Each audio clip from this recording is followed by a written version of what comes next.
जैन साथियों, चलिए आज बिहार एसआई का एक प्रैक्टिस सेट लगाते हैं। यानी बिहार दरोगा का एक प्रैक्टिस सेट हम लगाते हैं। इसमें आपका ये फुल टेस्ट है, यानी इसमें आपका कंप्लीट 100 प्रश्न होगा। और जैसे आपका एग्जाम पैटर्न होता है उसी एग्जाम पैटर्न पर हम इसे बनाए हैं। तो चलिए हम इस क्लास को स्टार्ट करते हैं।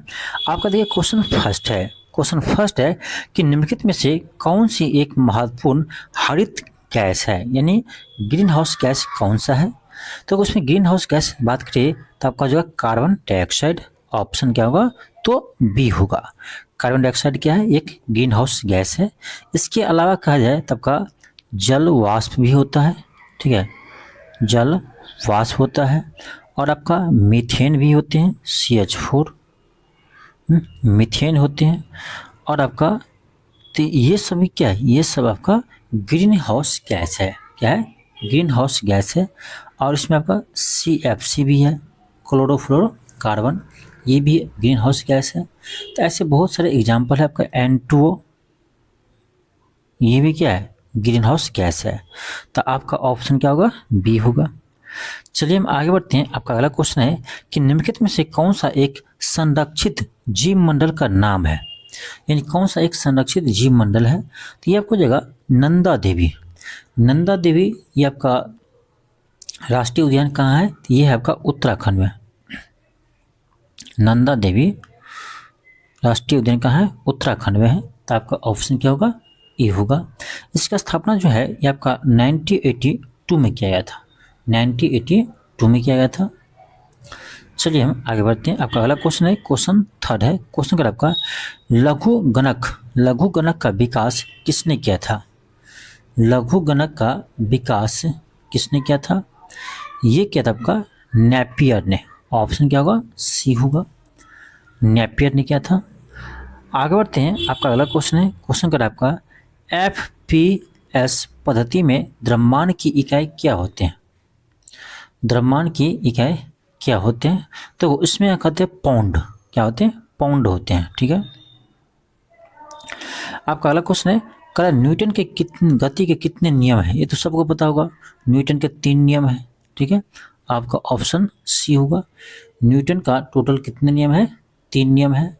न्यूटन के फर्स्ट लॉ को हम क्या कहते हैं, जड़त्व का सिद्धांत कहते हैं या जड़त्व का नियम कहते हैं। न्यूटन के फर्स्ट लॉ को क्या कहते हैं हम, जड़त्व का नियम कहते हैं, ठीक है। और न्यूटन का फर्स्ट लॉ क्या है, न्यूटन का फर्स्ट लॉ ये कहता है कि किसी भी वस्तु पर जब तक कोई बल आरोपित नहीं करते हैं तब तक वो इस वस्तु की स्थिति में परिवर्तन नहीं होता है। ये आपका न्यूटन का फर्स्ट लॉ है, ठीक है। न्यूटन का सेकेंड लॉ आप पढ़े होंगे, जो कह रहा फोर्स जो होता है वो डायरेक्टली प्रोपोर्शनल टू आपका होता है rate of change of momentum. ये ओरिजिनल परिभाषा है जो आप क्लास 11 में पढ़ते हैं। फोर्स जो होता है वो डायरेक्टली प्रोपोर्शनल होता है आपका rate of change of momentum. और यहीं से आपका इसको डिराइव करते हैं तो आपका आता है F = ma। आप लोग F = ma को ही बोलते हैं कि न्यूटन का सेकेंड लॉ है। और 9th में आप बोल सकते हैं, 9th में जब पढ़ते तो बोल सकते हो, 11th में जब पढ़ेंगे तो ये कहेंगे फोर्स जो होता है वो डायरेक्टली प्रोपोर्शनल टू होता है rate of change of momentum के। न्यूटन का थर्ड लॉ आपको सबको पता होगा। न्यूटन का थर्ड लॉ क्या कहता है, कहता प्रत्येक क्रिया के विपरीत एन समान प्रतिक्रिया होते हैं, ठीक है। तो ये आपका न्यूटन थर्ड लॉ भी आपको पता होगा। चलिए आगे बढ़ते, क्वेश्चन का 6 है। क्वेश्चन का आपका एक अश्व शक्ति में कितने वाट होते हैं, ठीक है। एक हॉर्स पावर में कितना, 1 HP हॉर्स पावर कितने वाट होते हैं। तो याद रखना, एक हॉर्स पावर जो होता है, एक हॉर्स पावर ये आपका होता है 746 वाट होते हैं। एक हॉर्स पावर कितना होता है, 746 वाट होते हैं।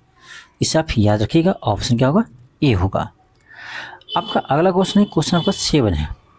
क्वेश्चन का आपका इंद्रधनुष में बाहर की ओर कौन सा रंग होता है। इंद्रधनुष में बाहर की ओर कौन सा रंग होता है। तो इंद्रधनुष में भी 7 रंग होते हैं, आपको पता होना चाहिए, ठीक है। ये देखो ऐसे आता है विभिन्न कलर इंद्रधनुष में ऐसे, ठीक है। तो कह रहा है, क्या कह रहा था, एक सेकेंड, कह रहा है आपका कि इंद्रधनुष में बाहर की ओर सबसे बाहर कौन रंग होता है, यानी इसमें देखो इस ये कलर आपका सबसे बाहरी जो है कलर वो कलर आपका किस कलर के होते हैं, ठीक है। तो ये आपका क्या होता है, लाल होते हैं।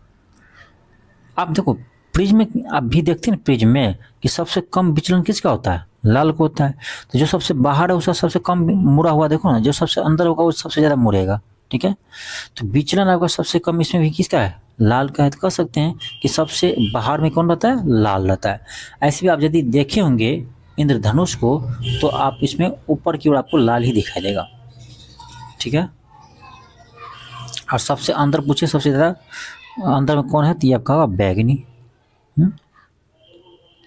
चलिए आगे बढ़ते हैं। आपका अगला क्वेश्चन है करा कि फ़ारेनहाइट तापमापी के ऊपरी और निचली बिंदु के मध्य कितना का अंतराल होते हैं। तो टेम्परेचर आप लोग देखे होंगे कि सेल्सियस में से केल्विन में, केल्विन से फ़ारेनहाइट कैसे बदलते हैं। तो वहाँ पर आप देखे होंगे कि देखो ये जो है फ़ारेनहाइट में जो है ना 32 डिग्री से शुरू ही होता है, ठीक है। 32 डिग्री से क्या होते हैं, शुरू होते हैं, 32 से शुरू होते हैं और 212 ये आपका हाईएस्ट होते हैं, ठीक है। इसमें देखा जाए आपका अंत कितना रहता है, 180 का रहता है। आप माइनस कीजिए 212 में 32 को तो 180 ही आएगा। तो आपका ऑप्शन नंबर क्या होगा, बी होगा, 180 होगा, आपका ऑप्शन बी होगा।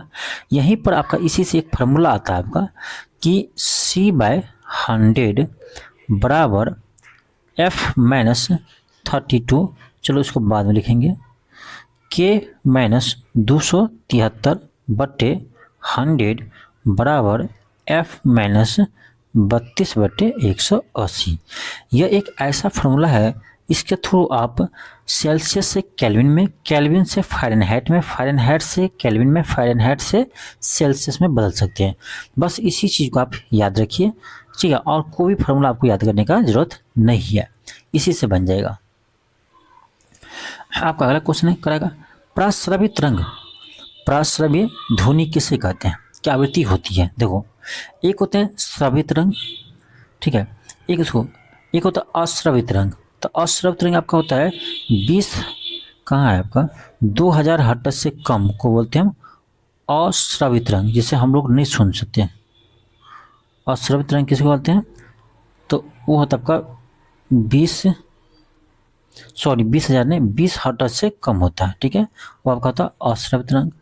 एक होता है आपका श्रव्य तरंग जिसे हम सुन सकते हैं, तो इसका आपका होता है 20 हर्ट्ज से लेकर 20,000 हर्ट्ज के बीच का आवृत्ति होती है। तो उसको हम बोलते हैं क्या, उसको बोलते हैं श्रव्य तरंग, ठीक है। आपसे पूछ रहा प्राश्रव्य तरंग, ठीक है, तो 20,000 हर्ट्ज से अधिक को हम बोलते हैं प्राश्रव्य तरंग। तो ऑप्शन क्या होगा, ये होगा।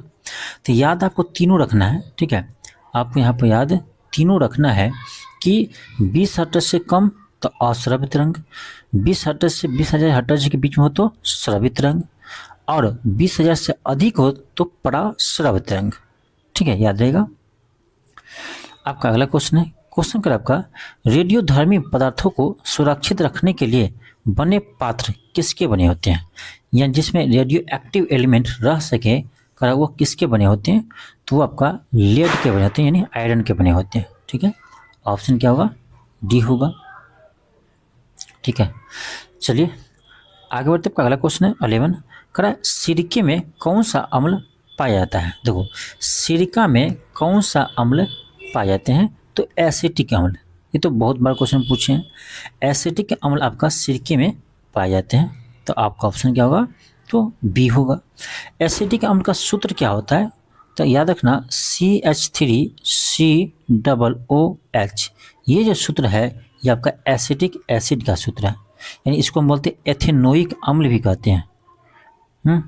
IUPAC नेम क्या होगा इसका, एथेनोइक अम्ल होगा। सॉरी थोड़ा सा पेन नहीं है, पेन खराब हो चुका, ऑर्डर किया हूँ, पेन आ जाएगा तो और अच्छे से हम लिख पाएंगे, ठीक है। तो देखो एथेनोइक अम्ल इसको भी कहते हैं, यानी CH3COOH। तो एथेनोइक अम्ल ये IUPAC नेम है, और एसिडिक नेम इसका यानी रासायनिक नाम है, ठीक है। तो ऑप्शन क्या होगा, बी होगा।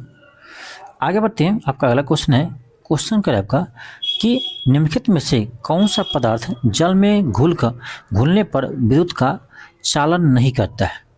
कह जल में घुलने पर भी वह विद्युत का कंडक्टर नहीं बन पाता है, वह क्या है? वह क्या है जो जल में घुलने पर भी विद्युत का कंडक्टर नहीं बन पाते हैं? तो वो लवण, जल इसमें मिलाएंगे तो ये आपका काम कर सकता है, हाइड्रोक्लोरिक अम्ल भी कर सकता है, चीनी, नींबू का रस भी कर सकते हैं, लेकिन चीनी नहीं। चीनी आपका ये जो है वो आपका घुलने पर भी विद्युत का चालन नहीं कर सकता। आपका अगला क्वेश्चन है, कह रहा है हाइबर प्रक्रम का उपयोग किसके औद्योगिक उत्पादन हेतु किया जाता है? यानी हाइबर प्रक्रम का प्रयोग हम किसके उत्पादन में करते हैं? तो अमोनिया के निर्माण में। अमोनिया के निर्माण में हाइबर विधि का प्रयोग किया जाता है। ऑप्शन क्या होगा? तो आपका ए होगा अमोनिया। अमोनिया देखो, ये आपका नाइट्रोजन है, ये हाइड्रोजन है, ये रिएक्शन करेंगे, ठीक है, रिवर्सिबल रिएक्शन है, तो आपका बनेगा NH3। क्या बनेगा? NH3। आगे बढ़ते आपका अगला क्वेश्चन है, क्वेश्चन कर आपका कौन सा अम्ल कांच को घोल सकता है, यानी कांच को भी गला सकता है? कौन सा अम्ल है जो कांच को गला सकते हैं? तो हाइड्रोफ्लोरिक अम्ल होगा। आपका ऑप्शन क्या होगा? डी होगा, हाइड्रोफ्लोरिक अम्ल। ठीक है, क्या होगा? हाइड्रोफ्लोरिक अम्ल होगा।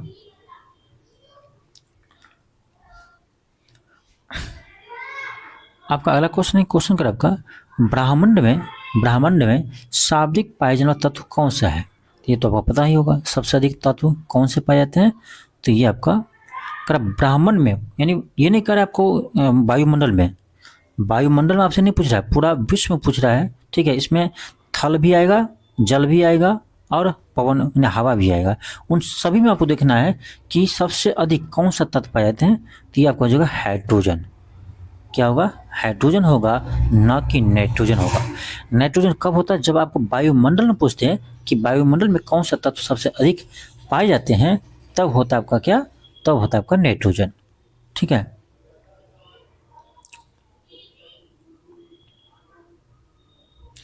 आपका अगला क्वेश्चन है, क्वेश्चन कर आपका वह पदार्थ जो ठोस अवस्था में द्रव अवस्था की अपेक्षा कम घनत्व वाला होता है। वह पदार्थ जो ठोस अवस्था में द्रव अवस्था की अपेक्षा कम घनत्व वाला होता है, यानी वो ठोस बनता है तो द्रव से भी घनत्व उसका कम हो जाता है। तो देख लो ऑप्शन में क्या होगा? जल होगा। क्या होगा आपका? जल होगा। इसीलिए आप देखेंगे ना, आप इसीलिए देखेंगे कि जल में यानी पानी के ऊपर जो है वो आपका बर्फ जो है वो तैरते रहता है। क्यों तैरते हैं? क्योंकि बर्फ क्या है? इसी पानी का ठोस रूप है बर्फ। ठीक है, सॉरी, बर्फ जो है उसी पानी का क्या है? ठोस रूप है। तो ये ठोस बना, लेकिन इसका घनत्व क्या हो गया? कम हो गया। तो आपका क्या होगा? जल होगा। इसीलिए जल के ऊपर जो है बर्फ तैरती रहती है। ठीक है, आपका अगला क्वेश्चन है, क्वेश्चन 17 है। क्वेश्चन कर आपका कि फाइकोलॉजी का अध्ययन किसका होता है? फाइकोलॉजी में अध्ययन किसका होता है? तो नाम से फाइकोलॉजी, इसमें शैवाल का अध्ययन किया जाता है। ठीक है, शैवाल का अध्ययन किया जाता है आपको फाइकोलॉजी में। और ध्यान रखना, शैवाल का जो कोशिका भित्ति होती है वो सेलुलोज की ही बनी होती है। ठीक है, आपका अगला है, कर इनमें से किस में कार्बोहाइड्रेट नहीं होता है? किस में कार्बोहाइड्रेट नहीं पाए जाते हैं? जीवाणु में, विषाणु में, कवक में, पादप में? बताओ किस में जो है किस में कार्बोहाइड्रेट नहीं होता है? तो विषाणु में, वायरस में कार्बोहाइड्रेट नहीं पाए जाते हैं। आपका अगला है, क्वेश्चन कर आपका कि विश्व में सर्वाधिक उत्पादित खाद्य फसल कौन सी है? विश्व में सबसे अधिक किसका उत्पादन होते हैं? तो गेहूं। आपका नेक्स्ट है, करा भूमिचरों में सबसे तीव्र गति वाला स्तनधारी कौन सा है? सबसे तीव्र गति वाला करा स्तनधारी कौन सा है? तो आप कह सकते हैं ऑप्शन से चीता। नेक्स्ट आपका क्वेश्चन 21 है। क्वेश्चन कर आपका निम्नलिखित में से कौन सा एक मादा लिंग हार्मोन है? तो मादा लिंग हार्मोन आपका ये है प्रोजेस्टेरॉन। कौन सा है? प्रोजेस्टेरॉन है। तो आपका ऑप्शन क्या होगा? ए होगा, प्रोजेस्टेरॉन। आपका अगला क्वेश्चन करें थायराइड ग्रंथि किस अंग तंत्र का भाग है? थायराइड ग्रंथि जो है किस तंत्र का भाग है? ये आपका एक अंतःस्रावी ग्रंथि है। थायराइड क्या है? थायराइड ग्रंथि क्या है? तो अंतःस्रावी ग्रंथि है। तो आपका ऑप्शन क्या होगा? सी होगा। अंतःस्रावी ग्रंथि से क्या निकलते हैं? तो याद रखना अंतःस्रावी ग्रंथि से हार्मोन्स का स्रावन होता है। ठीक है। नेक्स्ट क्वेश्चन 23 है। करा सॉल्क टीका किस रोग के लिए होता है? तो ये होता है पोलियो के लिए। किसके लिए होता है? पोलियो के लिए होता है। तो आपका ऑप्शन क्या होगा? डी होगा, पोलियो। आगे बढ़ते हैं हम। आपका अगला क्वेश्चन है करा निम्नलिखित में से कौन सा प्रतिजैविक है, एंटीबायोटिक है? निम्न में से कौन सा एक एंटीबायोटिक है? देख लीजिए, आपका जो ऑप्शन डी कैरोटीनाइड। कैरोटीनाइड ही क्या है? यह एक एंटीबायोटिक है। क्या है? एंटीबायोटिक है। आगे बढ़ते हैं। आपका अगला क्वेश्चन है। क्वेश्चन आपका है वनस्पति तेल में। क्वेश्चन आपका है कि वनस्पति तेल में पाया जाता है। वनस्पति तेल में पाया जाता है। देखो, वनस्पति तेल में एक एकल असंतृप्त वसा है। वनस्पति तेल में एकल असंतृप्त वसा होते हैं। अगला आपका है कि मूत्र का पीएच मान क्या होते हैं? ठीक है, मूत्र का पीएच मान क्या होते हैं? तो ये लगभग आप 6 होते हैं। ठीक है, ऑप्शन क्या होगा? बी होगा। लगभग क्या होते हैं? 6 होते हैं। आपका अगला है करा कि पाचन तंत्र द्वारा उत्पादित अम्ल कौन सा है? पाचन तंत्र द्वारा, ये आपका है हाइड्रोक्लोरिक अम्ल, HCl। कौन सा अम्ल है? HCl है, हाइड्रोक्लोरिक अम्ल। आपका अगला है करा स्वस्थ दृष्टि के लिए कौन सा विटामिन आवश्यक है? यानी अच्छे आँख के लिए तो सबको पता होगा विटामिन ए। इसीलिए कहता है गाजर अधिक खाइए, क्योंकि गाजर में विटामिन ए अधिक होता है। जिसका आँख खराब होते हैं उसको कहते हैं विटामिन ए, यानी गाजर खाइए। क्यों? क्योंकि गाजर में विटामिन ए सबसे अधिक होते हैं, इसीलिए कहते हैं आप गाजर खाइए। आपका अगला क्वेश्चन है, क्वेश्चन कर आपका कि संगणक यानी कंप्यूटर की गति किसमें व्यक्त की जाती है? कंप्यूटर का जो गति है, स्पीड, वो किस में व्यक्त करते हैं? तो ये आप बिट्स में करते हैं। ऑप्शन क्या होगा? डी होगा। आपका अगला क्वेश्चन है प्रथम ओलंपिक खेल का आयोजन कहाँ पर किया हुए थे? प्रथम ओलंपिक खेल का आयोजन कहाँ पर हुआ था? देखो, इसका आयोजन आपका ग्रीस में हुआ था। ठीक है, ऑप्शन ए होगा। इसका आयोजन प्रथम ओलंपिक खेल का आयोजन जो है वो ग्रीस के एथेंस शहर में हुआ था। कहाँ पर? शहर का नाम ध्यान रखें, एथेंस शहर। ग्रीस के एथेंस शहर में हुआ था। हम आगे बढ़ते हैं। आपका अगला क्वेश्चन है विश्व की सबसे ऊंची इमारत कहाँ स्थित है? विश्व की सबसे ऊंची इमारत कहाँ पर है? यह है दुबई में। ऑप्शन सी होगा, दुबई है आपका बुर्ज खलीफा। आपका नेक्स्ट है भारत में नदी पर बना सबसे बड़ा लंबा पुल कहाँ स्थित है? नदी बना सबसे लंबा पुल कहाँ स्थित है? देखो, सॉरी, ये क्वेश्चन अभी आपका नहीं बन पाएगा, क्योंकि ये नदी पे देखा जाए वही सबसे बड़ा पुल है, वो अभी आप बिहार में नहीं है। वो कहाँ पर है? तो आपका याद होगा रधिया सधिया पुल, जिसे भूपेन हजारिका पुल कहते हैं। ठीक है, भूपेन हजारिका पुल कहते हैं, जो ब्रह्मपुत्र की सहायक नदी बना हुआ है, तो वो है। तो इस क्वेश्चन का कोई भी ऑप्शन आपका सही नहीं होगा। ठीक है, इस क्वेश्चन को अपडेट कर दीजिएगा। आपका अगला क्वेश्चन है कि भारत का सर्वाधिक क्षेत्रफल वाला राज्य कौन सा है? तो ये जब पूछ रहे हैं आपसे तो 2011 जनगणना के अनुसार ही आप आंसर देंगे। ठीक है, तो देखा जाए क्षेत्रफल में सबसे बड़ा कौन सा है? तो ये है राजस्थान। क्षेत्रफल में सबसे बड़ा राज्य कौन सा है? तो ये है आपका राजस्थान है। आगे बढ़ते हैं। आपका अगला क्वेश्चन है कि डीवीडी जो पहले कैसेट होता था, डीवीडी, तो क्या डीवीडी में भी का अर्थ क्या होता है? डीवीडी में भी का अर्थ क्या होता है? तो डीवीडी का फुल फॉर्म है आपका डिजिटल वर्सटाइल डिस्क, ठीक है, या डिजिटल वीडियो डिस्क। देखो वर्सटाइल हो जाएगा बी, मतलब ऑप्शन बी होगा। अगला है कि रैम में ए का अर्थ क्या होता है। रैम में ए का अर्थ क्या होता है? तो रैम का अर्थ होता है कि random access memory, random access memory. तो ए फॉर क्या होगा? एक्सेस होगी, तो आपका ऑप्शन क्या होगा? ए होगा, रैंडम एक्सेस मेमोरी यानी ए होगा इसका, ठीक है। अगला क्वेश्चन आपका है कि टिकट के पीएनआर में पी का अर्थ क्या होता है। आप देखेंगे जब रेलवे के टिकट आप कटाते हैं तो इसमें क्या लिखता है? पीएनआर नंबर आता है आपका, पीएनआर नंबर आता है।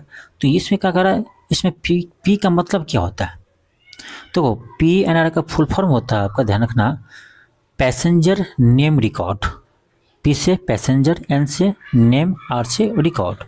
तो पी फोर पैसेंजर हो जाएगा, पी फोर पैसेंजर हो जाएगा। तो आपका क्या होगा? आपका ऑप्शन सी होगा। नेक्स्ट आपका क्वेश्चन 37 है। क्वेश्चन कर आपका कि प्राइड एंड प्रेजुडिस उपन्यास किसके द्वारा लिखा गया था? तो ये लिखे हैं, ध्यान रखना, ऑस्टिन ने, ठीक है। ऑप्शन क्या होगा? बी होगा। अगला है ग्रामीण बैंक के संस्थापक कौन थे? तो ग्रामीण बैंक के संस्थापक कौन थे? ये थे आपका मोहम्मद यूनुस, ऑप्शन ई होगा। आपका अगला क्वेश्चन है the three mistake of my life पुस्तक के लेखक कौन है? The three mistake in my life के लेखक कौन है? तो इसके लेखक है चेतन भगत, इसके लेखक है चेतन भगत। आपका अगला क्वेश्चन है क्रम महानमा के नाम से कौन प्रसिद्ध है? महानमा के नाम से कौन प्रसिद्ध है? तो याद होना चाहिए आपको, महानमा के नाम से कौन जाने जाते हैं? तो मदन मोहन मालवीय जी जाने जाते हैं महानमा के नाम से। आपका अगला क्वेश्चन है कह रहा है कि सुंगलू समिति का गठन किसके उद्देश्य से किया गया था? सुंगलू कमेटी का गठन किस उद्देश्य से किया गया था? तो कॉमनवेल्थ घोटाला की जांच के लिए। 2010 में भारत में कॉमनवेल्थ गेम हुआ था और उस गेम में भी घोटाला कर लिया था। अब सोचो कि 2010 में किसकी सरकार थी, अभी किस पर आरोप लगाते हैं? तो यही कहता है कि 100 चूहे खा के हज को चली, इसी कहते हैं। अपना खुद इतना घोटाले किए हैं कि उसका कोई गिनती नहीं है। अभी एक भी घोटाला का प्रूफ नहीं है, लेकिन कुदकते हैं। तो देखो 2G घोटाला, कॉमनवेल्थ घोटाला, नेशनल हेराल्ड घोटाला, ये सभी किया है कांग्रेस वालों ने। आरोप लगाते हैं दूसरे पर, इसलिए कहते हैं जो चोर खुद रहते हैं वो दूसरे को चोर बताते हैं, ठीक है। तो सुंगलू समिति गठन हुआ था आपको 2010 के कॉमनवेल्थ गेम की जांच के लिए, और उसमें पकड़ाया था कॉमनवेल्थ गेम में जो घोटाला हुआ था उसका उजागर भी हुआ था। आपका अगला क्वेश्चन है कि फेसबुक के संस्थापक कौन है? तो मार्क जुकरबर्ग है, ऑप्शन ए होगा। आप सभी के लिए एक आवश्यक सूचना है, यदि आप बिहार दरोगा का प्रैक्टिस सेट लगाना चाहते हैं तो ये आपको इस LK क्लासेस ऐप पर मिल जाएगा। और देखिए बहुत ही कम प्राइस रखा हुआ है, ठीक है। इतने कम प्राइस में आपको कोई भी ऐसा सेट नहीं देगा। आप लोग डेमो देख ही लिए आज की क्लास में, तो उसी तरह से आपको टेस्ट मिलेगा, ठीक है। अभी मात्र 49 रुपये में आपको मिल रहे हैं, इसमें 15 टेस्ट आपको करवाएंगे, मात्र 49 रुपये में अभी मिल रहा है। आप जाकर LK क्लासेस ऐप से आप परचेज कर सकते हैं। साथ ही में यदि कोई स्टूडेंट ADO का तैयारी कर रहे हैं तो ADO के लिए भी आपका यानी टेस्ट चालू हो चुका है, और साथ में इसका देखो ADO का आपका टेस्ट भी चालू है, 120 में आपको टेस्ट मिलेगा। साथ में आपका एक फुल क्लास भी हमने चालू किए हैं ADO का। तो ADO का जो इस बैच को लेंगे उसको आपको math, reasoning, history, polity, geography, economics और टेस्ट सीरीज सभी आपको 500 रुपये में ही मिल जाएगा। अलग से आपको ये टेस्ट लेने की जरूरत नहीं पड़ेगा। तो ये दोनों क्लास आप लेना चाहते हैं तो आप इसे परचेज कर सकते हैं। नेक्स्ट आपका क्वेश्चन है 43, बायोडीजल किससे बनता है? तो बायोडीजल जो है वो ध्यान रखना, बायोडीजल ये आपका वनस्पति तेल, बायोडीजल जो है वनस्पति तेल जेट्रोफा, इसको नाम रखना जेट्रोफा, इससे बनते हैं आपका बायोडीजल, ठीक है। तो ऑप्शन डी होगा, ये भी घास का ही रूप है, ठीक है, इसीलिए आपका ऑप्शन क्या होगा? तो डी होगा।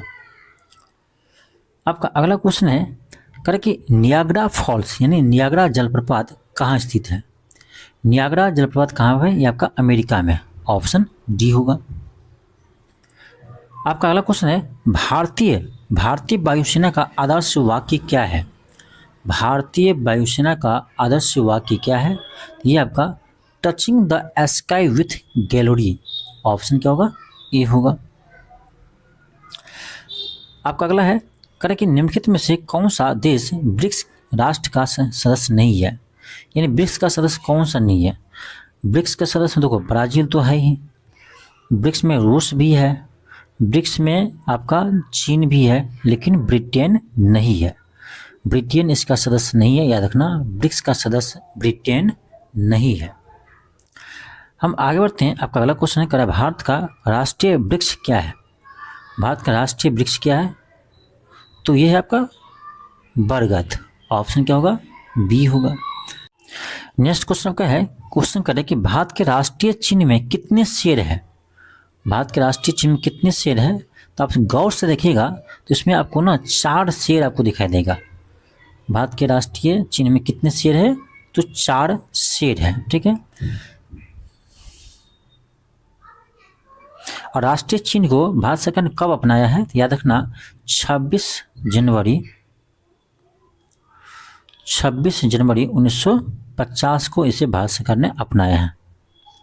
आपका अगला क्वेश्चन है 49 नंबर कि 1923 में बनी स्वराज पार्टी के संस्थापक कौन थे। तो आपको याद होगा स्वराज पार्टी की स्थापना किसने किया है? तो मोतीलाल नेहरू और चित्तरंजन दास ने स्वराज पार्टी का गठन किया था। मोतीलाल नेहरू और चित्तरंजन दास ने यानी CR दास ने स्वराज पार्टी की स्थापना 1923 ईस्वी में किया था, ठीक है।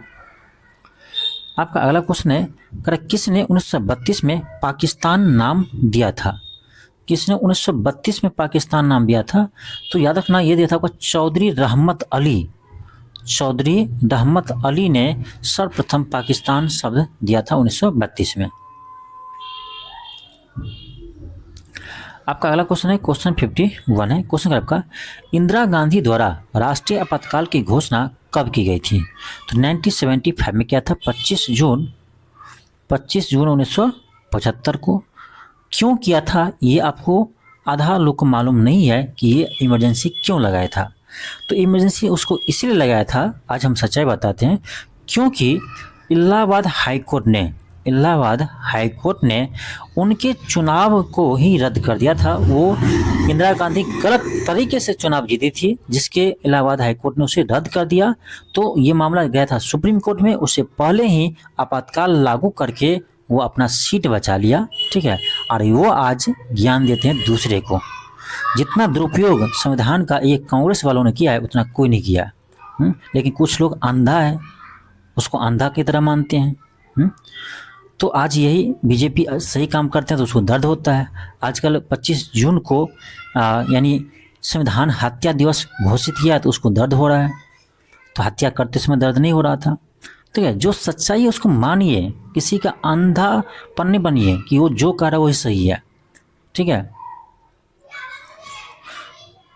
आपका अगला क्वेश्चन है कि भारतीय संविधान में कुल कितने भाग हैं? 22 भाग है। भारतीय संविधान कुल 22 भाग है। आपका अगला क्वेश्चन है कि भारतीय संविधान में स्वतंत्रता के अधिकार से संबंधित अनुच्छेद संख्या कौन सी है? स्वतंत्रता के अधिकार ठीक कौन होगा? अनुच्छेद 19 होगा। अनुच्छेद 19 में तो है अभिव्यक्ति की स्वतंत्रता। अभिव्यक्ति की स्वतंत्रता किस में है? अनुच्छेद 19 में तो है। आपका अगला क्वेश्चन है सूचना का अधिकार राइट टू इंफॉर्मेशन, सूचना अधिकार राइट टू इंफॉर्मेशन कानून किस वर्ष लागू हुआ?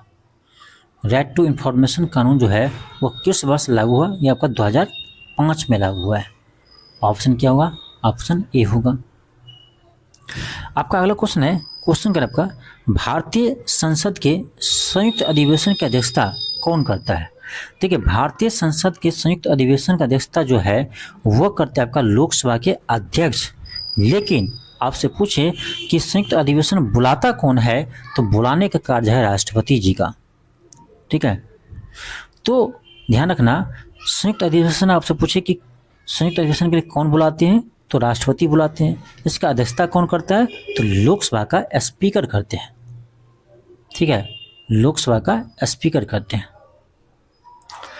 आपका अगला क्वेश्चन है कि भारत के किस राष्ट्रपति का कार्यकाल सबसे लंबा रहा है, ये सबसे अधिक समय तक राष्ट्रपति कौन रहे, तो अभी तक रिकॉर्ड है ये हमारे बिहार के प्रथम, यानी बिहार से प्रथम राष्ट्रपति बने थे डॉक्टर राजेंद्र प्रसाद जी। तो डॉक्टर राजेंद्र प्रसाद जी का कार्यकाल सबसे लंबा रहा है। ठीक है, 1950 से 1962 तक इनके कार्यकाल रहा है। आपका अगला क्वेश्चन है, क्वेश्चन कर आपका किस संशोधन द्वारा पंचायती को संवैधानिक दर्जा दिया गया था, तो याद होगा आपका 73वां संविधान संशोधन 1992 के द्वारा आपको पंचायती राज व्यवस्था को संवैधानिक दर्जा दिया गया था। आपका अगला क्वेश्चन है, क्वेश्चन कर आपका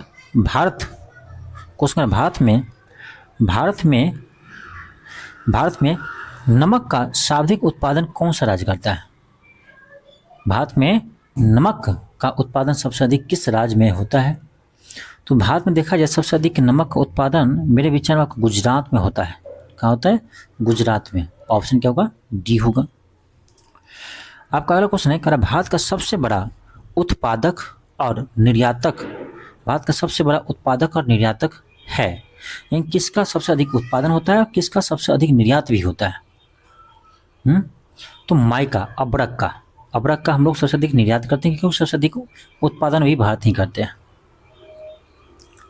आपका अगला क्वेश्चन है कि रबी फसल की कटाई सामान्यतः किस महीने में की जाती है, तो रबी फसल कटाई लगभग मार्च में की जाती है। ऑप्शन क्या होगा, बी होगा। रबी फसल, देखो रबी फसल जो है वो आपका अक्टूबर नवंबर में बोई जाती है। ठीक है, अक्टूबर नवंबर में रबी फसल को बोई जाती है।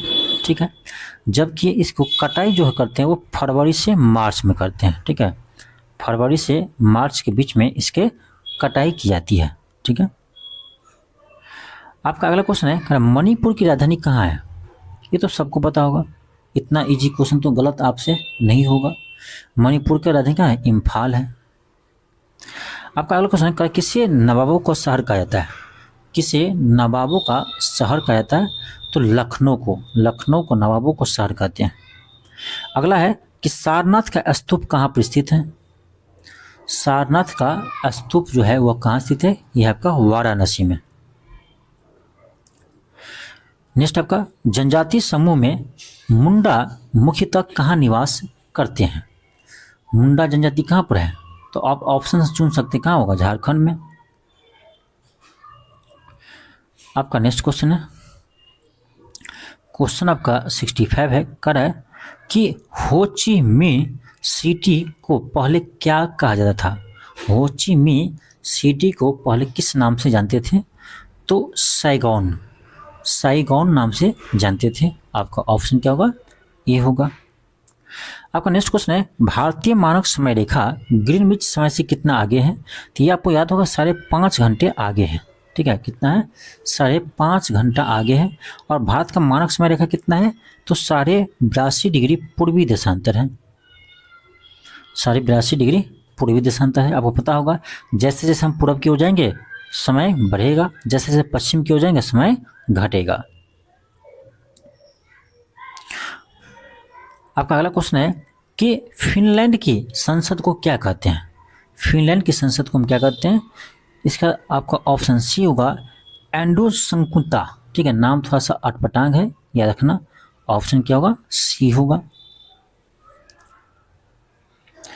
नेक्स्ट आपका है, यूनाइटेड किंगडम यानी यूके का राष्ट्रीय पुष्प कौन सा है, यूके का राष्ट्रीय पुष्प क्या है, गुलाब है। आपका अगला है, श्रीलंका का राष्ट्रीय प्रतीक क्या है, श्रीलंका का राष्ट्रीय प्रतीक क्या है, तो ये है आपका सोने का शेर। नेक्स्ट है कि तोराह किस धर्म का पवित्र ग्रंथ है, तोराह जो है किस धर्म का पवित्र ग्रंथ है, तोराह किस धर्म का पवित्र ग्रंथ है, यह है आपका यहूदी धर्म का। नेक्स्ट आपका है, 1857 के भारतीय स्वतंत्रता संग्राम में किसने लड़ते हुए वीर गति प्राप्त की है, तो सबको पता होगा मंगल पांडे को फांसी हुआ था, लेकिन लड़ते हुए अगर वीरगति प्राप्त किए थे। ये किताब का झांसी की रानी लक्ष्मीबाई, झांसी की रानी लक्ष्मीबाई। आपका ऑप्शन क्या होगा? तो डी होगा। आपका अगला क्वेश्चन है कि भोपाल गैस त्रासदी के लिए कौन सा बहुराष्ट्रीय कंपनी जिम्मेदार थी? आपको पता होगा भोपाल गैस त्रासदी हुआ था तो इसमें कौन सा गैस निकला था?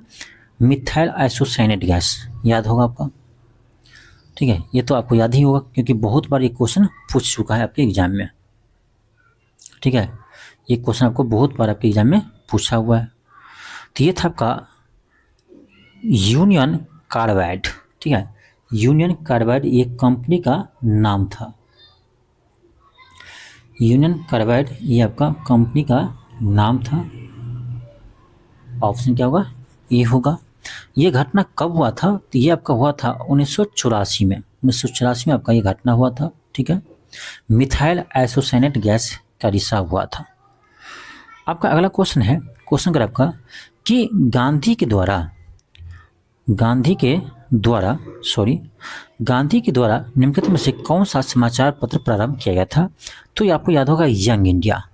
यंग इंडिया को शुरू किसने किया था? महात्मा गांधी ने किया था। हम आगे बढ़ते हैं। आपका अगला क्वेश्चन है, क्वेश्चन अगर आपका भारतीय राष्ट्रीय कांग्रेस के प्रथम अध्यक्ष कौन थे? भारतीय राष्ट्रीय कांग्रेस के प्रथम अध्यक्ष कौन थे? ये तो आपको मालूम ही होगा कौन थे। WC बनर्जी, भूमेश चंद्र बनर्जी यानी WC बनर्जी इसके प्रथम अध्यक्ष थे। इसका स्थापना आपका 1885 में हुआ था। एक अंग्रेज ने किया था। किसने किया था? A.U. होम ने किया था। अब देखो नहीं, अभी जो कांग्रेस खुदा कर रहे हैं वो अंग्रेज की पार्टी है, क्योंकि इसके संस्थापक कौन थे? A.U. होम थे जो एक ब्रिटिश थे, ठीक है। आपका ऑप्शन क्या होगा? डी होगा। आपका अगला क्वेश्चन है, श्रीलंका की मुद्रा का नाम क्या है? श्रीलंका के मुद्रा का नाम क्या है? तो ये है आपका याद रखना, श्रीलंका का मुद्रा का नाम है रुपया। क्या है? श्रीलंका के मुद्रा का नाम भी क्या है? रुपया है, रुपया, ठीक है। आपका अगला है, कहना कि निम्नलिखित में से कौन सा देश सीमा बांग्लादेश से मिलती है? यानी किस देश की सीमा जो है बांग्लादेश से लगा हुआ है? आप खुद देख लीजिए कौन सा होगा। पाकिस्तान होगा क्या? ना। श्रीलंका से है क्या? ना। नेपाल से है क्या? ना। म्यांमार से। म्यांमार से सीमा लगाती है आपका बांग्लादेश। आपका अगला है, अगर आपका एशिया में होते हुए भी यह देश यूरोपीय संघ का सहयोगी सदस्य है। यानी कौन सा ऐसा एशियाई देश है जो यूरोपीय संघ का सदस्य है? बहुत ही अच्छा क्वेश्चन है। तो ये है आपका तुर्की। तुर्की जो है एशिया में, लेकिन यूरोपीय संघ का वो सदस्य है। नेक्स्ट क्वेश्चन 78 है। क्वेश्चन कर आपका एशिया महाद्वीप में कुल कितने देश हैं? तो ये आपका 48 है। एशिया महाद्वीप में टोटल 48 देश हैं। सबसे अधिक पूछा जाए आपका किस महाद्वीप में सबसे अधिक देश है, तब आपका ना अफ्रीकी महादेश में, ठीक है। अफ्रीकी महादेश में आपका सबसे अधिक देश है। कितने हैं? तो याद रखना ये है आपका 54। अफ्रीका में सबसे अधिक देश है आपका 54 है। नेक्स्ट आपका क्वेश्चन 79 है। जैसे आपको बताए थे कि इसमें आपका इंग्लिश का भी प्रश्न रहता है 1 या 2, हिंदी का भी रहता है, तो उसी तरह हम भी सेट किए हुए हैं, ठीक है। क्वेश्चन है, change the following sentence into passive voice from the option given below. यानी इसको आपको पैसिव वॉइस में क्या करना है? बदलना है। अब यहाँ देखिए क्या लिखा है। यहाँ पर दिया है कि I eat a banana every day. I eat a banana every day. इसका क्या हो जाएगा? इसका होगा a banana is eaten by me every day. A banana is eaten by me every day. Option C होगा। नेक्स्ट आपका question है, question 80 है। क्वेश्चन कर आपका, एक दुकानदार को अपने माल पर क्रय मूल्य से कितने प्रतिशत अधिक अंकित मूल्य रखना चाहिए कि अंकित मूल्य पर 20% की छूट देने पर भी उसे 20% का लाभ हो? क्वेश्चन अच्छा है, देखो क्या करा, एक दुकानदार करा अपने माल पर यानी अपने सामान पर वो क्रय मूल्य से कितना अधिक अंकित कर दे जिससे 20% डिस्काउंट दे फिर भी 20% का लाभ हो, यानी कितना अधिक अंकित करे। तो देखो ऐसे प्रश्न को क्या करना है ना, उल्टा चलिए, यहाँ से चलिए देखिए, कह रहा 20% छूट देने पर, तो हम मान लेते हैं कि अंकित मूल्य 100 रुपया है, 100 है, इसमें से 20% डिस्काउंट करेंगे तो कितना बचेगा, 80 बचेगा। आप जानते हैं ना कि 100 का 20% कितना, 20 ही होगा। तो डिस्काउंट में क्या था, छूट होता है, तो 20 कम हो गया, एक समय कितना बचा, 80 बचा। इसका मतलब है कि हम 80 में किसी वस्तु को बेच रहे हैं तो हमें 20% लाभ हो रहा है। तो 100% क्रय मूल्य लेते हैं तो 120% आपका ये विक्रय मूल्य हो जाएगा। तो यानी 120% यही 80 के बराबर है, क्योंकि ये भी क्या करें, 20% डिस्काउंट के बाद हम बेच रहे हैं, तो 80 में बेच रहे हैं, परसेंटेज में देखा जाए तो 120% में बेच रहे हैं, क्योंकि 20% लाभ हमको कमाना है। तो यहाँ से आप क्या करो, 100% निकालो, तो ये आपका आएगा क्रय मूल्य आएगा।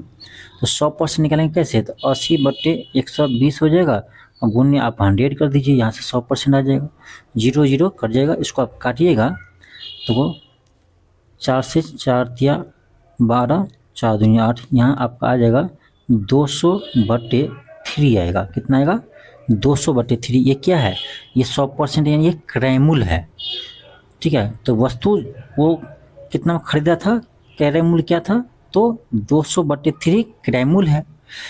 अब वो कितना अंकित करके बेच रहा है, तो यहाँ पर हम माने 100 रुपये में वो अंकित मूल्य है 100 रुपया, ठीक है। तो क्रय मूल्य आपका आ गया 200/3, अंकित मूल्य कितना है, 100 है। तो 200/3 ये आपका क्रय मूल्य है, इस पर हम क्या किए थे, अंकित कर दिए थे, बढ़ाकर कितना कर दिए थे, 100 किए थे, अभी माने थे 100। तो अब ये देख लीजिए, ये 100 जो है 200/3 से कितना अधिक है, ठीक है, कितना अधिक है। तो क्या करेंगे हम, एक तरीका ये है कि सीधे आप डिवाइड कर दीजिए, 100/200/3 गुने 100 परसेंटेज में निकाल लीजिए, कितना बढ़ा है। ये 3 जाएगा ऊपर, 0 0 कट जाएगा, 2 से ये कट जाएगा, और ये 3 जाएगा ऊपर, तो आपका आएगा 50 या 150। तो कितना वृद्धि हुआ है, 150% वृद्धि हुआ है, ठीक है, 150%। तो इसमें देखा जाए ये कितना वृद्धि हुआ है, तो क्या कहेंगे, 50%। तो 150 भाई, ये 100 जो है 200/3 का कितना परसेंट है, 150% है। बढ़ा कितना, तो 50% नहीं बढ़ा है, आपका ऑप्शन सी होगा। यदि ऐसा समझ में नहीं आता तो सिंपल समझिए, क्रय मूल्य आपका 200/3 आया था, अंकित मूल्य कितना है, हमारे थे 100, ये इससे कितना अधिक है, तो क्या करो, 100 में से आप 200/3 को माइनस करो, तो आपका आएगा 100/3, आप कर लेना, ठीक है, 100/3 आएगा, आप क्या करेंगे, माइनस करेंगे। तो अब देखो कितना वृद्धि हुआ है, 100/3 वृद्धि हुआ है, कितना वृद्धि हुआ है, तो 200/3 में से, तो 3 3 कर जाएगा, 2 0 2 0 कर जाएगा, 100 तो गुना करेंगे ना परसेंटेज के लिए, तो आपका क्या बचेगा, यहाँ यहाँ आपका बच जाएगा, ये 2 से ये कट जाएगा, तो आपका आएगा 50, तो आपका यहाँ से भी आ रहा है 50%। तो आप जैसे समझिए, तो 50% हम अधिक अंकित करेंगे, तब 20% डिस्काउंट देने के बाद भी हमें 20% लाभ होगा।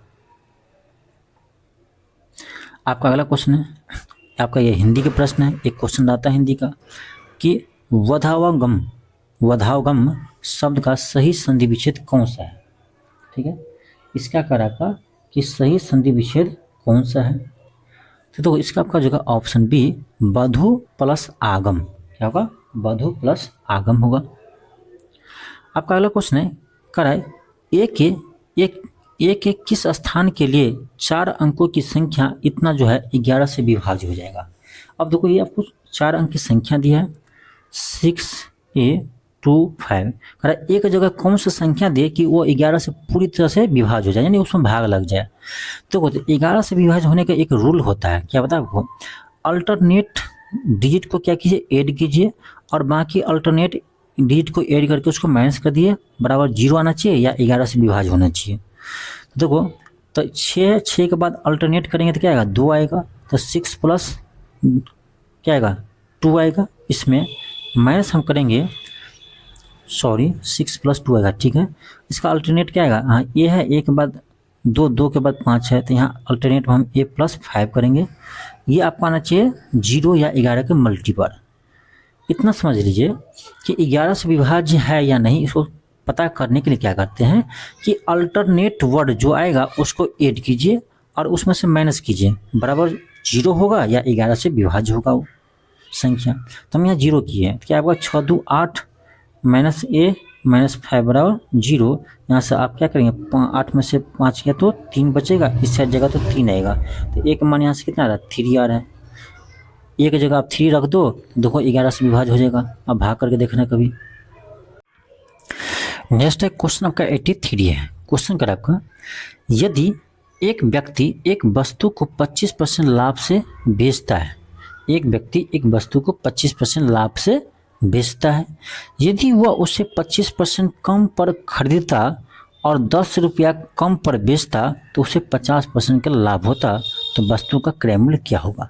तो क्वेश्चन आसानी है, थोड़ा समझिए आराम से। क्वेश्चन कर रहा है, एक व्यक्ति एक वस्तु को 25% लाभ से बेचता। हम मान लेते हैं उस वस्तु को x में खरीदा था, तो 100 में मानेंगे ना, तो क्वेश्चन जल्दी बनेगा नहीं, क्योंकि सब कुछ परसेंटेज में ही दिया हुआ है। तो मान लेते कि x रुपये में किसी वस्तु को खरीदे थे, 25% लाभ पर बेच देता है, तो x का 25% लाभ करेंगे तो कितना आएगा, 125/100 करेंगे, क्योंकि हम विक्रय मूल्य निकाल रहे सीधे, 25% बढ़ा है तो 125 होगा। 25 पंचे 125, 25 चौका 100, तो इसको हम काटेंगे तो क्या आएगा आपका, यह आएगा 5x/4 आएगा। तो ये है क्रय मूल्य, ये है विक्रय मूल्य। अब करा कि 25% कम पर खरीदे थे, तो क्रय मूल्य यही है, तो उसमें 25% क्या करेंगे, हम कम करेंगे। क्या करेंगे, 25% कम करेंगे, क्योंकि कह रहा है 25% कम पर खरीदता, तो x का 25% कितना होगा, x/4 होगा, और x/4 x में से घटाएंगे कितना आएगा, 3x/4 आएगा। अब सोचते रहिए, रोते रहिए, ठीक है। मैथ का भी क्लास हम स्टार्ट कर रहे हैं, आपके एल के क्लास ऐप पर, उस पर जाकर पढ़िए, ठीक है। तो 3x/4 होगा 25% कम होने पर। कह रहा विक्रय मूल्य 10 रुपया कम करते हैं, तो विक्रय मूल्य कितना है यहाँ पर, 5x/4 है, तो माइनस क्या होगा आपका यहाँ 10 रुपया हो जाएगा, क्योंकि ये विक्रय मूल्य है। अब देखो 3/4x इतना में खरीदा और बेचा कितना में, 5x/4 माइनस 10 इतना में बेचता है, तो उसे 10% का क्या होता है, लाभ होता है। इसका मतलब है हम यहाँ पर 3x/4 का क्या 50% ना लाभ होता है, तो कितना होगा विक्रय मूल्य, 100 में जोड़ेंगे तो 150% होगा। ये जो आपका है ये आपका बराबर हो जाएगा 5x/4 माइनस 10 के बराबर होगा। तो समीकरण आपका फाइनली यही आ रहा है। तो क्या करेंगे हम करेंगे 3x/4 गुने 3x/4, एक सेकेंड, हाँ, उसका 50% ना 150% बराबर आ जाएगा आपका कितना, आपका आ जाएगा 5x/4 माइनस 10 आएगा। 50 से 50 या 150, 50 दूनी 100, यहाँ से आपका आ जाएगा 3 या 9x/8 बराबर 5x/4 माइनस 10। यहाँ से आप एलसीएम कर लीजिएगा, इतना तो आता होगा, इसको इधर लेके आइए तो हम डायरेक्ट करते हैं, ठीक है। आपका आ जाएगा 4 दूनी 8, 5 दूनी 10, ये आपका आ जाएगा x/8 बराबर 10 आएगा। यहाँ से आपका x का मान कितना आएगा, 10×8 80 आएगा, यानी क्रय मूल्य कितना होगा, 80 रुपया होगा, ठीक है। ऑप्शन सी होगा। आपका अगला क्वेश्चन है, अब आपका करेंट अफेयर क्वेश्चन है।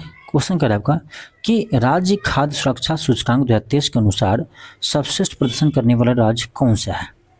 सर्वश्रेष्ठ प्रदर्शन करने वाला ये है आपका केरल और गुजरात, ऑप्शन ये होगा। आपका नेक्स्ट क्वेश्चन है कि जलवायु परिवर्तन पर ध्यान रखने के लिए किस देश द्वारा G20 उपग्रह लॉन्च किया जाएगा। किस देश द्वारा G20 उपग्रह लॉन्च किया जाएगा, तो ये करेगा आपका भारत, ऑप्शन बी होगा। कौन करेगा, तो भारत करेगा। आपका अगला क्वेश्चन है, क्वेश्चन कर आपका मानवाधिकारों को समर्पित पहली टीवी चैनल किस शहर में लॉन्च किया गया था। किस शहर में किया था, तो ये क्या था आपका न्यूयॉर्क नहीं, लंदन में, ब्रिटेन में किया था, सॉरी, ऑप्शन डी होगा। कहाँ किया था, लंदन में किया गया था। आपका अगला क्वेश्चन है, करा इसरो के PSLV C58 द्वारा किस उपग्रह को लॉन्च किया गया। इसरो के PSLV C58 के द्वारा किस मिशन को लॉन्च किया गया था, तो एक्सपोसैट को लॉन्च किया गया था। ये क्या था आपका जनवरी 2019 में। आप कहेंगे इतना पुराना करंट अफेयर क्यों देते हैं, क्योंकि आप जाकर देख लीजिए एग्जाम का हाल क्या है, कुछ क्वेश्चन पुराना भी आते हैं। आपका अगला क्वेश्चन है, क्वेश्चन कर आपका क्वेश्चन आपका है उत्तराखंड में फंसे 41 मजदूरों को बचाव यानी रेस्क्यू अभियान किस सुरंग में चलाया गया था? किस सुरंग में चलाया गया था? तो उस सुरंग का नाम था आपका सिलक्यारा सुरंग। ऑप्शन क्या होगा? बी होगा। आपका अगला क्वेश्चन है कि भारत लोकतंत्र की जननी नामक कार्यक्रम किस मंत्रालय द्वारा शुरू किया गया है? ये क्या आपका संस्कृति मंत्रालय द्वारा। ऑप्शन सी होगा। आपका अगला क्वेश्चन है कि किस देश ने फिलिस्तीन में इजराइल की कार्रवाई के विरुद्ध अंतर्राष्ट्रीय न्यायालय में मामला दायर किया और इसे नरसंहार बताया? तो ये क्या था आपका? दक्षिण अफ्रीका। ऑप्शन बी होगा। आपका नेक्स्ट क्वेश्चन है कि मार्च 2025 में नासा के अंतरिक्ष यात्री बुच विल्मोर और सुनीता विलियम्स की पृथ्वी पर वापसी के लिए स्पेस एक्स किस एयरक्राफ्ट से हुई? किस स्पेस क्राफ्ट से हुई? देखो इसका नाम है ड्रैगन। तो इसका ड्रैगन 10 याद रखना, ठीक है। आपका अगला क्वेश्चन है कि अंतर्राष्ट्रीय, इस पे क्या था क्वेश्चन, एक सेकेंड। क्वेश्चन है हाँ पृथ्वी पर वापसी, हाँ वापसी यही होगा, ड्रैगन 10 ही होगा, वापसी आया था ड्रैगन 10 से। आपका अगला क्वेश्चन है 92 कि अंतर्राष्ट्रीय बुकर पुरस्कार 2025 का विजेता हार्ट लैम्प नामक पुस्तक है जो किस भाषा से संबंधित है? थोड़ा सा मिस्टेक है क्वेश्चन में थोड़ा सा मिस्टेक है। क्वेश्चन ये होना चाहिए कि अंतर्राष्ट्रीय बुकर पुरस्कार 2025 का विजेता हार्ट लैम्प नामक पुस्तक है, इसके लेखक कौन है? ठीक है, इसके लेखक कौन है? तो ये है आपका बानो मुस्तान, ठीक है। ऑप्शन डी होगा। थोड़ा सा टाइपिंग मिस्टेक है क्वेश्चन में, माफ कीजिएगा। आपका अगला क्वेश्चन है कि वित्तीय वर्ष 2024-25 में प्रधानमंत्री सूक्ष्म खाद्य प्रसंस्करण उद्यम और औपचारिकरण योजना के क्रियान्वयन में कौन सा राज्य शीर्ष पर रहा है? तो ये रहा आपका बिहार। आपका नेक्स्ट क्वेश्चन है कि मई 2025 में नालंदा विश्वविद्यालय के कुलपति नियुक्त हुए श्री सचिन चतुर्वेदी किस क्षेत्र के विशेषज्ञ हैं? तो ये आपका इकोनॉमिक्स क्षेत्र के विशेषज्ञ हैं। आपका अगला है कि चंद्रयान 3 मिशन के लिए किस प्रक्षेपण यान का उपयोग किया गया था? तो आपको याद होगा LVM-3 रॉकेट का प्रयोग किया गया था। आपका अगला क्वेश्चन है कि जून 2025 में 11वें अंतर्राष्ट्रीय योग दिवस में कितने देशों ने भाग लिया था? कितने देशों ने भाग लिया है? तो 191 देशों ने। कहाँ पर हुआ था? तो आंध्र प्रदेश में हुआ था। आपका अगला क्वेश्चन कर आपका अगस्त 2024 में विश्व के सबसे बड़े अपतटीय पवन फार्म का उद्घाटन किस देश में किया गया? पवन फार्म का उद्घाटन किस देश में किया गया? तो ये क्या आपका डेनमार्क होगा। ऑप्शन बी होगा, ठीक है। आपका अगला क्वेश्चन है कि कृत्रिम बुद्धिमत्ता यानी आर्टिफिशियल इंटेलिजेंस का जनक किसे माने जाते हैं? तो जॉन मैकार्थी को मानते हैं। ऑप्शन ए होगा। आपका नेक्स्ट क्वेश्चन है कर आपका I2U2 में सदस्य कौन है? एक I फॉर इंडिया होता है, दूसरा I फॉर आपका इजराइल होगा, एक U फॉर UAE होता है और दूसरे U फॉर USA होता है। तो इसमें 4 सदस्य है। ये कर समूह मुख्य रूप से किस पर केंद्रित है? ये जो आपका I2U2 है वो किस चीज़ पर केंद्रित है? ठीक है, किस चीज़ पर केंद्रित है? याद रखना, ये जो है सहयोग, ये आर्थिक विकास के क्षेत्र पर सहयोग है। आपका अगला क्वेश्चन है कि G20 शिखर सम्मेलन 2023 में भारत की प्रमुख उपलब्धि क्या थी? तो देखो ब्रिक्स प्लस गठबंधन का ना ये नहीं होगा, क्या होगा? G20 से रूस को हटाना ना, G20 सैन्य वीक की स्थापना, अफ्रीकी संघ को अस्थायी सदस्यता प्रदान करना। ऑप्शन डी होगा, क्या होगा? तो G20 2023 में भारत में हुआ था, वहीं पर आपका फैसला किया गया था कि अफ्रीकी संघ G20 का 21वें सदस्य बनेंगे, ठीक है। तो ये था आपका 100 क्वेश्चन। आपको पता होगा बिहार दरोगा के पीटी में का 100 प्रश्न ही पूछे जाते हैं। तो ये बिल्कुल आपके एग्जाम पैटर्न पर ये सेट बनाया गया है और इसी तरह से आपको प्रैक्टिस सेट भी मिलेंगे। यदि आप इसका टेस्ट सीरीज आप ज्वाइन करते हैं तो LK क्लासेस ऐप पर जाइए और इसका टेस्ट सीरीज आप ज्वाइन कर सकते हैं बहुत ही कम प्राइस में। चलिए मिलते हैं नेक्स्ट क्लास में। थैंक यू, धन्यवाद।